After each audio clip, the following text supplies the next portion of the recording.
मध्य प्रदेश में राज्यसभा चुनाव को लेकर हलचल तेज है। बता दें कि विधायकों को शिफ्ट करने में कांग्रेस जुटी है। विधायकों को दूसरे राज्य में शिफ्ट करेगी कांग्रेस विधायक आरिफ मसूद दिल्ली रवाना हो गए हैं। दिल्ली से तेलंगाना जा सकते हैं विधायक आरिफ मसूद। कांग्रेस विधायक आरिफ मसूद को तेलंगाना भेजा जा सकता है। विधायकों के मैनेजमेंट करने के लिए पहले जा रहे हैं तो कांग्रेस के राष्ट्रीय सचिव कुणाल चौधरी के साथ दिल्ली रवाना हुए हैं आरिफ मसूद।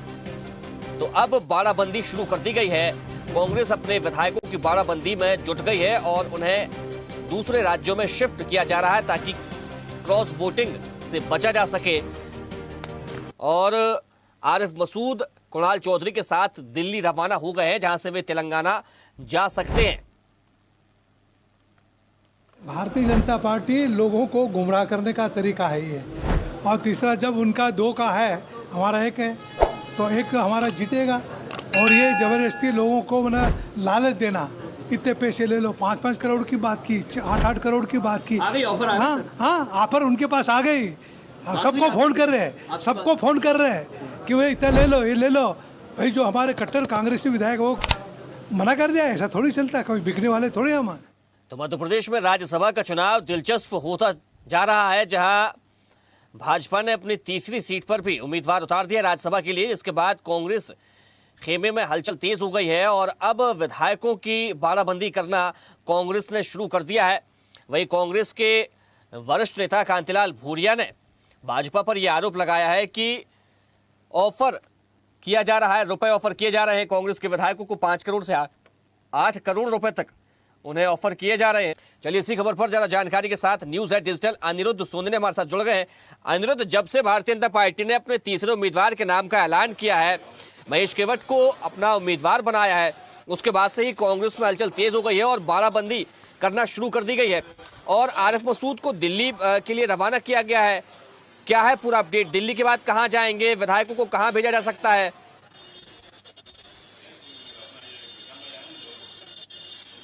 देखिए, जब से भारतीय जनता पार्टी ने राज्यसभा के लिए तीसरे उम्मीदवार यानी तीसरी सीट के लिए महेश केवट को उम्मीदवार बनाया है, तब से कांग्रेस खेमे में भारी हलचल मची हुई है।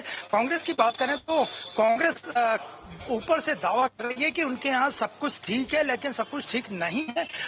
भारतीय जनता पार्टी ने उन्हें खरीदने की कोशिश की, इस तरह के भी कांग्रेस के नेता आरोप लगा रहे हैं। और कुछ देर पहले भोपाल के कांग्रेस विधायक आरिफ मसूद दिल्ली रवाना हुए हैं और उनके साथ राष्ट्रीय सचिव कांग्रेस के राष्ट्रीय सचिव कुणाल चौधरी भी मौजूद थे। और पूरी संभावना व्यक्त की जा रही है कि दिल्ली से वो तेलंगाना रवाना होंगे।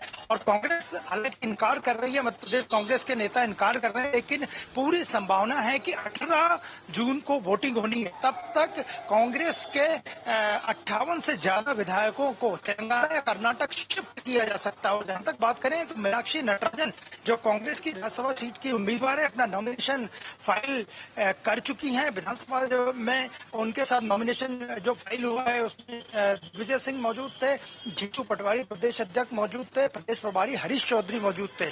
और कांग्रेस का यही कहना है कि उनके यहाँ सब कुछ ठीक ठाक है और भारतीय जनता पार्टी खरीद फरोख्त की जो राजनीति करती है वो ठीक नहीं है।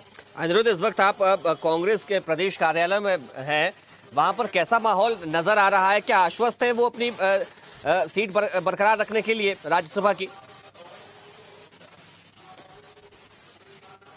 देखिए, कांग्रेस के नेता कुछ भी बोलने से बच रहे थे, लेकिन जितने भी नेताओं ने बात की, विधायकों ने बात की, उनका यही कहना था कि मीनाक्षी नटराजन का राज्यसभा पहुंचना तय, यानी वो चुनाव जीतेंगी। और एक सीट पे कांग्रेस चुनाव लड़ रही है, एक सीट के लिए 58 वोट से चाहिए ना, 58 विधायकों का समर्थन चाहिए जो कांग्रेस के पास मौजूद है। कांग्रेस के पास मध्य प्रदेश कांग्रेस में 58 से ज्यादा विधायक है और मीनाक्षी नटराजन की जीत कांग्रेस तय मान रही है। लेकिन भारतीय जनता पार्टी ने देर रात को महेश केवट का नाम घोषित करके बता दिया है कि वे मुकाबले के लिए तैयार हैं। 116 विधायक भारतीय जनता पार्टी के 2 राज्यसभा सीटों पर वोटिंग करेंगे और इसके बाद लगभग 48 विधायक बच रहे हैं, 8 से 10 विधायक कम पड़ रहे हैं। तो भारतीय जनता पार्टी की को पूरी उम्मीद है कि वो राज्यसभा चुनाव में अपने उम्मीदवार महेश केवट को जिता कर ले जाएगी, चाहे उसे तोड़ फोड़ क्यों ना करने पड़े। लेकिन कांग्रेस पूरी तरह से चौकन्नी है। कांग्रेस नेताओं का भी कहना है कि वो अपने विधायकों को पहले ही हिदायत दे चुके हैं और कांग्रेस में राज्यसभा चुनाव को लेकर मीनाक्षी नटराजन की उम्मीदवारों को लेकर कोई नाराजगी नहीं है और प्रदेश कांग्रेस के सारे विधायक एकजुट हैं। अनिरुद्ध, जब मीनाक्षी नटराजन के नाम का ऐलान किया गया कांग्रेस की ओर से, उसके बाद से तमाम तरह की प्रतिक्रियाएं कांग्रेस खेमे के भीतर देखने को मिली। कई लोग इससे नाखुश भी नजर आए क्योंकि वे चाहते थे कि कोई दूसरे नेता को उनके नेता को मिले। कमलनाथ का नाम भी चल रहा था, दूसरे नेताओं का नाम भी चल रहा था, ऐसे नेताओं को राज्यसभा भेजा जाए। और उसके बाद अलग अलग प्रतिक्रियाएं भी देखने को मिली। तो क्या ये जो प्रतिक्रियाएं थी, क्या ये वोटिंग में भी नजर आएंगी क्या? देखिए, कांग्रेस का यही कहना है कि ये सब स्वाभाविक प्रतिक्रियाएं हैं और मीनाक्षी नटराजन की उम्मीदवारी कांग्रेस हाईकमान यानी राहुल गांधी ने खुद दिल्ली से तय की थी। दिल्ली में ही उनका नाम घोषित होते से ही वे पूर्व मुख्यमंत्री कमलनाथ से भी दिल्ली में मिली थी। इसके बाद वे उन्होंने आके विधायक दल की यहाँ बैठक ली। बैठक में वर्चुअली कमलनाथ भी जुड़े थे और दूसरे बड़े नेता भी जुड़े थे। प्रदेश अध्यक्ष जीतू पटवारी भी उनकी उम्मीदवारी को लेकर पूरी तरह से आश्वस्त हैं, उन्हें समर्थन दे रहे हैं। हालांकि जीतू पटवारी अभी विधायक नहीं है, वो प्रदेश अध्यक्ष हैं। उन्हीं के नेतृत्व में सभी विधायकों को एकजुट होने की बात कही जा रही है। तो कुल मिला के देखा जाए तो कांग्रेस का दावा है कि मीनाक्षी नटराजन चुनाव जीत जाएंगी, क्योंकि भारतीय जनता पार्टी को 8 से 10 वोट और चाहिए, 8 से 10 विधायकों के वोट और चाहिए जो उनके पास नहीं है। इसलिए मीनाक्षी नटराजन अपना नॉमिनेशन फाइल कर चुकी हैं और मीनाक्षी नटराजन के बाद आज ही कुछ देर बाद भारतीय जनता पार्टी के तीसरे उम्मीदवार महेश केवट भी अपना नॉमिनेशन फाइल करेंगे। मुख्यमंत्री डॉक्टर मोहन यादव उनके साथ मौजूद रहेंगे। अनिरुद्ध, देखिए, कांग्रेस के नेता लगातार इस बात का जिक्र कर रहे हैं कि कांग्रेस एकजुट है और तमाम जो विधायक है वो मीनाक्षी नटराजन के पक्ष में वोट करेंगे और राज्यसभा उन्हें भेजेंगे। लेकिन जब इतनी आश्वस्त कांग्रेस है तो फिर विधायकों की बाड़ाबंदी करने की जरूरत क्यों पड़ रही है? क्यों विधायकों को दूसरे राज्यों में शिफ्ट करने की नौबत आ गई है? देखिए, कांग्रेस के नेता साफ इनकार कर रहे हैं, लेकिन जो कांग्रेस के ही सूत्र बताते हैं कि काफी आज 8 तारीख है, 18 तारीख में लगभग 10 दिन का गैप है, इसलिए कांग्रेस विधायकों को तेलंगाना या कर्नाटक शिफ्ट किया जा सकता है। और कांग्रेस ने अपनी पूरी रणनीति गुप्त रखी है। हालांकि कुछ बातें छन के बाहर आ रही है, इसलिए कांग्रेस नेता इनसे इनकार कर रहे हैं। लेकिन आने वाले समय में कांग्रेस के विधायक पूरी संभावना है कि कर्नाटक और तेलंगाना रवाना हो सकते हैं। इसकी शुरुआत आरिफ मसूद ने कर दी है, उनके साथ राष्ट्रीय सचिव कुणाल चौधरी दिल्ली रवाना हो गए। अब से कुछ देर बाद वो दिल्ली पहुंचने ही वाले हैं और पूरी संभावना है कि कांग्रेस अपने विधायकों को एकजुट रखने के लिए एक स्थान पे भी रख सकती है और इसके लिए तेलंगाना और कर्नाटक उपयुक्त जगह है, क्योंकि दोनों ही जगह कांग्रेस की सरकारें हैं और कर्नाटक में जो वहां के मुख्यमंत्री है DK शिव कुमार, उनको बड़ा अनुभव है कांग्रेस विधायकों को एकजुट रखने का। अनिरुद्ध, कांतिलाल भूरिया ने यह आरोप लगाया भारतीय जनता पार्टी पर कि वहां से सीधे तौर पर ऑफर दिए जा रहे हैं, 5 से 8 करोड़ तक की बोली लगाई जा रही है। कौन से विधायकों से बात की गई, कौन से विधायक को ये ऑफर दिया गया कांग्रेस के, क्या इसकी जानकारी उन्होंने सार्वजनिक की है? देखिए, कांतिलाल भूरिया को शुरू से ही मुखर नेता माना जाता है और आते से ही उनका सबसे बड़ा बयान यही था कि कांग्रेस पार्टी के विधायकों न केवल कल से या आज से कई दिनों से राज्यसभा चुनाव के लिए ऑफर मिल रहे हैं। हालांकि उन्होंने किसी नेता का नाम नहीं बताया, किसी विधायक का नाम नहीं बताया, लेकिन उनका स्पष्ट आरोप था कि भारतीय जनता पार्टी उनके विधायकों को यानी कांग्रेस के विधायकों को 5 से 8 करोड़ तक का ऑफर दे रही है और यह ऑफर कुछ ज्यादा भी हो सकता है। और कांतिलाल भूरिया को शुरू से ही काफी तेज तर्राट और मीडिया से बात करने वाला नेता माना जाता है, तो उनके बयान को गंभीरता से भी लिया जा सकता है कि उनका इशारा किस ओर था और उन्होंने अमाउंट तक बता दिया। यानी कांतिलाल भूरिया ने स्पष्ट भारतीय जनता पार्टी पर आरोप लगाया कि भारतीय जनता पार्टी की मध्य प्रदेश यूनिट उनके यानी कांग्रेस के विधायकों को 8 से 10 करोड़ का ऑफर तक दे रही है कि उनके पक्ष में वोट किया जाए। अनिरुद्ध, कब तक ये शिफ्टिंग होगी, यानी कि दूसरे राज्यों में भेजा जाएगा विधायकों को यहाँ से?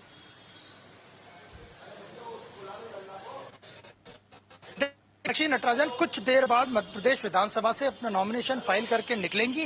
उनके साथ लगभग 20 से ज्यादा विधायक विधानसभा पहुंचे हैं नॉमिनेशन फाइल करवाने के लिए। दिग्विजय सिंह उनके साथ हैं, प्रदेश अध्यक्ष जीतू पटवारी उनके साथ हैं, नेता प्रतिपक्ष उनके साथ हैं और बड़ी संख्या में विधायक भी उनके साथ में हैं। तो माना जा रहा है कि इसके बाद कांग्रेस की शाम तक एक बैठक होगी और इस बैठक में फैसला लिया जाएगा कि आगे क्या करना है। हालांकि जो पिछले 2 दिनों से बैठकें चल रही हैं उसमें सारी रणनीति कांग्रेस के नेता बना चुके हैं कि मध्य प्रदेश के कांग्रेस विधायकों को क्या करना है, किस तरह वोटिंग करना है, मीनाक्षी नटराजन को समर्थन करना है, एकजुटता रखनी है। लेकिन मीनाक्षी नटराजन के नॉमिनेशन फाइल करने के कुछ ही घंटों बाद कांग्रेस की एक बड़ी बैठक होगी जिसमें बड़े नेता मौजूद रहेंगे, जीतू पटवारी मौजूद रहेंगे और उद्देश्य यही है कि कांग्रेस में एकजुटता रखी जाए और मीनाक्षी नटराजन को किसी भी हाल में राज्यसभा पहुंचाया जाए।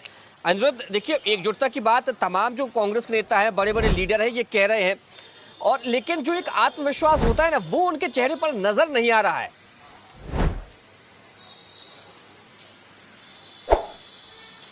नहीं, मीनाक्षी नटराजन पहले ही स्पष्ट कर चुकी है। हमने उनसे बात की थी कि अगर तीसरा उम्मीदवार भारतीय जनता पार्टी उतरती है तो वो उसका सामना करने को तैयार है। उनकी यह लड़ाई किसी पार्टी से नहीं है बल्कि विचारधारा और लोकतंत्र को बचाने के लिए है। और मीनाक्षी नटराजन उसी दिन जिस दिन उन्हें टिकट मिला था और पहली बार वो पीसीसी आई थी उसी वक्त बहुत कॉन्फिडेंट थी कि उन्हें उनके ऊपर कांग्रेस के सीनियर नेता पूर्व राष्ट्रीय अध्यक्ष राहुल गांधी ने विश्वास किया है और उस विश्वास पे खरी उतरेंगी कि एक सामान्य वर्ग की महिला को साधारण सा जिनका जीवन यापन का तरीका है उनको राहुल गांधी ने टिकट दिया है। तो मीनाक्षी नटराजन अपनी जीत के प्रति कॉन्फिडेंट है।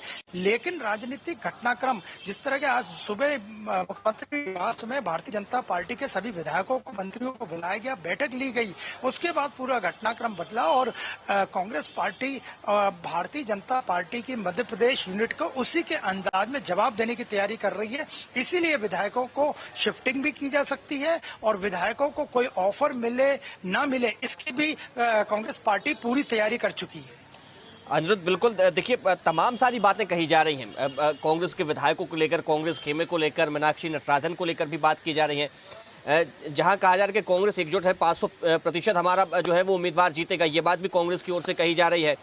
लेकिन जब बात कांग्रेस की होती है, विधायकों की होती है, तो असमंजस की स्थिति जो बनी रहती है ये कहीं ना कहीं दरार डालने का काम करने लगती है। फिर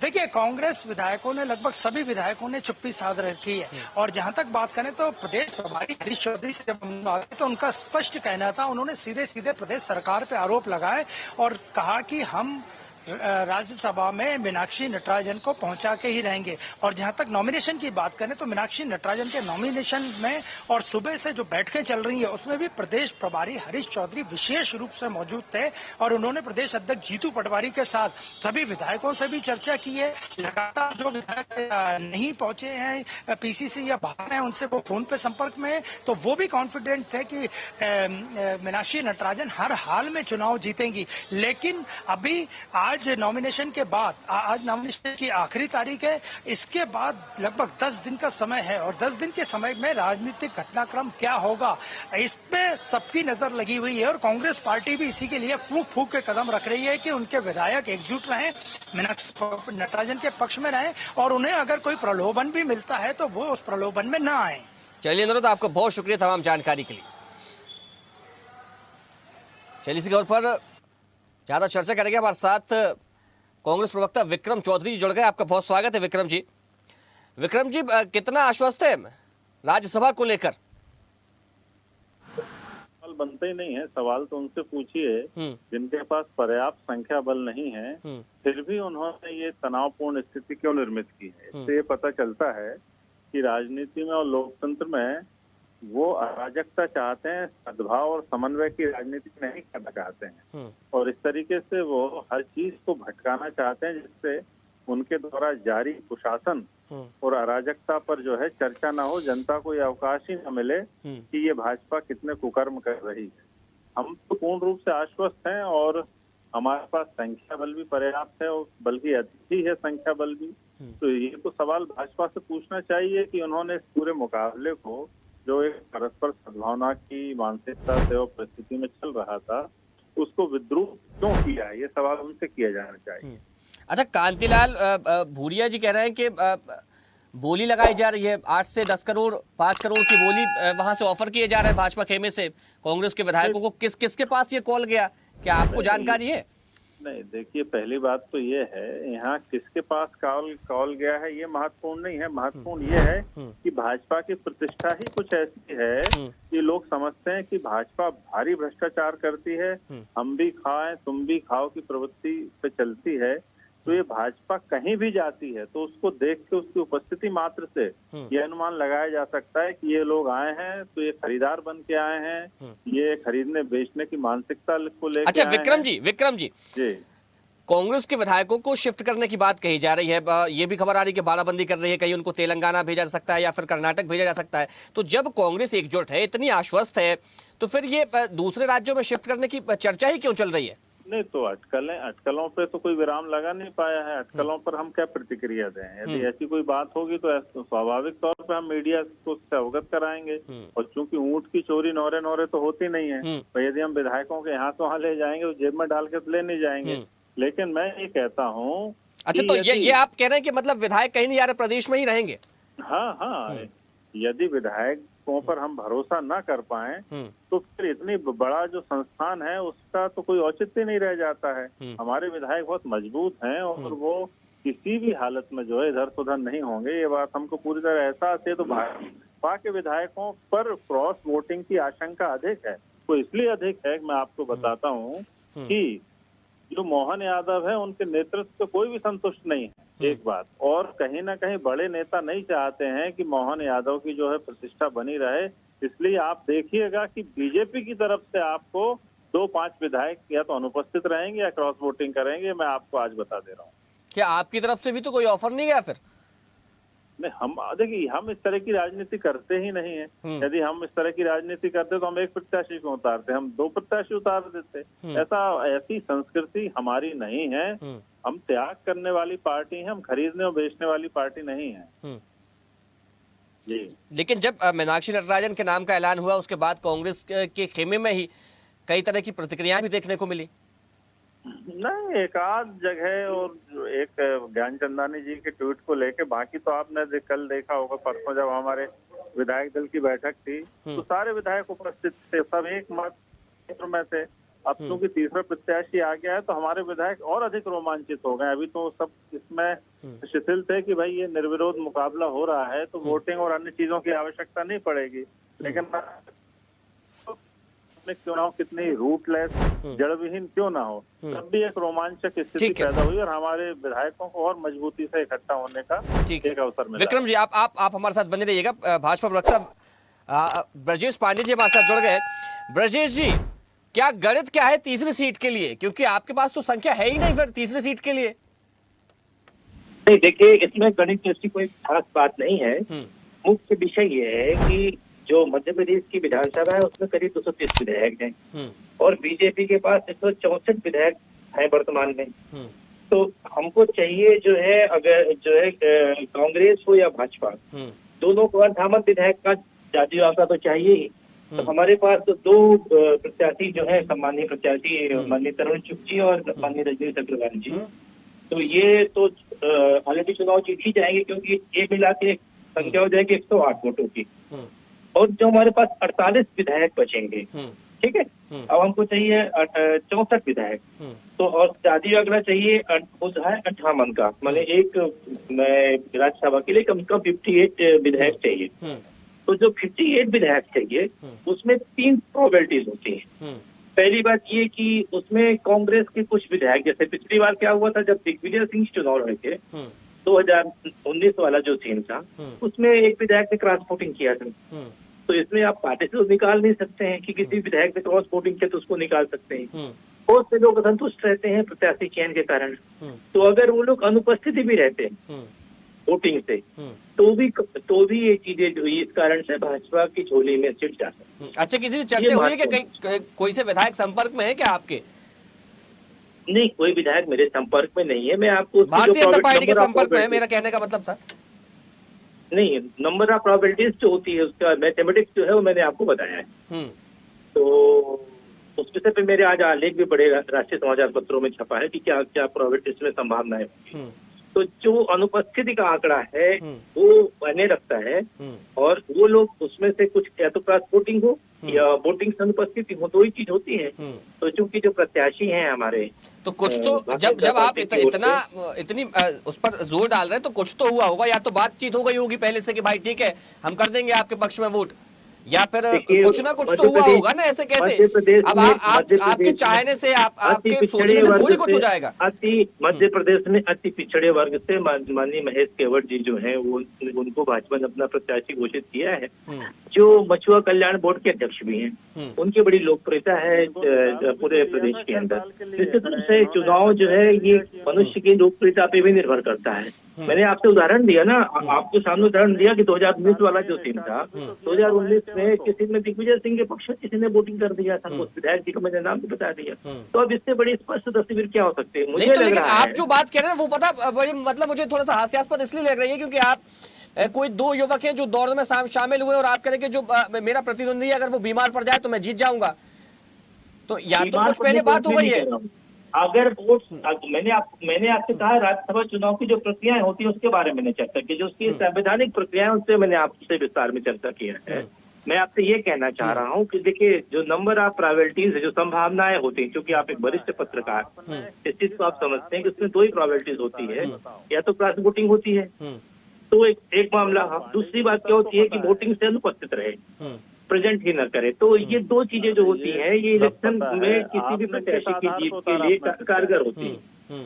विक्रम जी कुछ कह रहे हैं, ठीक है विक्रम जी क्या कह रहे हैं? नहीं, ये जो गणित है वो हमको भी पता है और सभी को पता है, वो कोई बहुत ही बड़ा रॉकेट साइंस नहीं बता रहे हैं। हम तो इनसे ये जानना चाहते हैं कि जिस आदमी को आपने 6 साल के लिए निष्कासित कर दिया था तब वो अति पिछड़ा वर्ग का नहीं था जब निष्कासन हुआ था, अब वो अति पिछड़ा वर्ग का हो गया, और आपने उसको किस आधार पर तीसरा प्रत्याशी बनाया है जब आपके पास संख्या बल है ही नहीं?